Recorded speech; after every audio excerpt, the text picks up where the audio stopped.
হরে কৃষ্ণ।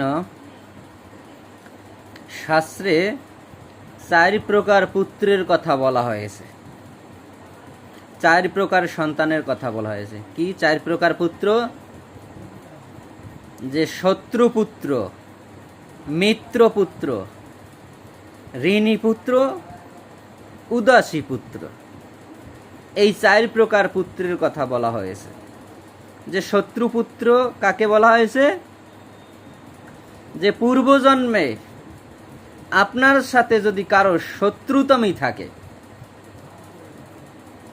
আপনার সাথে যদি শত্রুতামি থাকে, তাহলে সে এই জন্মে আপনার পুত্র রূপে জন্মগ্রহণ করে আপনার সাথে সেই শত্রুতামি করবে, সেই শত্রুতামির প্রতিশোধ নেবে। এই হলো শত্রুপুত্র। তারপর মিত্রপুত্র। মিত্রপুত্র কাকে বলা হয়? বাবা মায়ের প্রিয় পুত্র। প্রিয় পুত্র, বাবা মার সাথে একেবারে বন্ধুর মতো আচরণ, মিত্রপুত্র। যে বাবা মা যেভাবে বলে সেইভাবে চলে, মিত্রপুত্র। তারপর কি? ঋণী পুত্র। শত্রুপুত্র, মিত্রপুত্র, ঋণী পুত্র।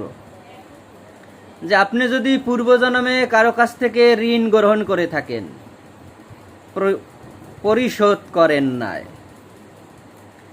ঋণ পরিশোধ করেন নাই, ঋণ নিয়েছেন, তো এই জন্মে সে আপনার পুত্র রূপে জন্মগ্রহণ করে আপনার ঘরের থালা, গেলাস, বাড়ি, ঘড়ি, খাট, পালঙ্ক, আলমারি বিক্রি করে একেবারে আপনার সব শেষ করে দেবে।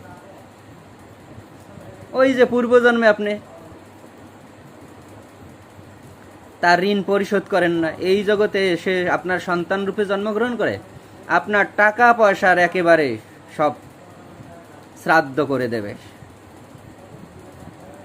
এই হলো শত্রুপুত্র, মিত্রপুত্র, ঋণী পুত্র। তারপর কি? 4th নম্বরে উদাসী পুত্র। উদাসী পুত্র হয় কারা? ছোটবেলা থেকেই কৃষ্ণ কৃষ্ণ বলে কাঁদে,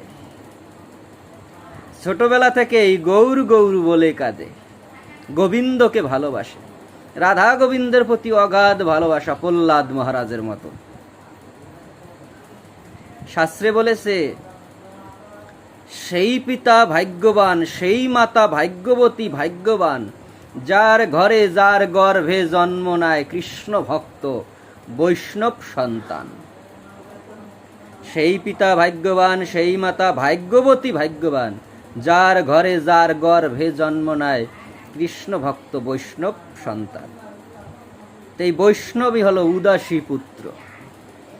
শাস্ত্রে 4 প্রকার পুত্রের কথা বলা হয়েছে: শত্রুপুত্র, মিত্রপুত্র, ঋণী পুত্র, উদাসী পুত্র। গৌর হরি বল। হরে কৃষ্ণ।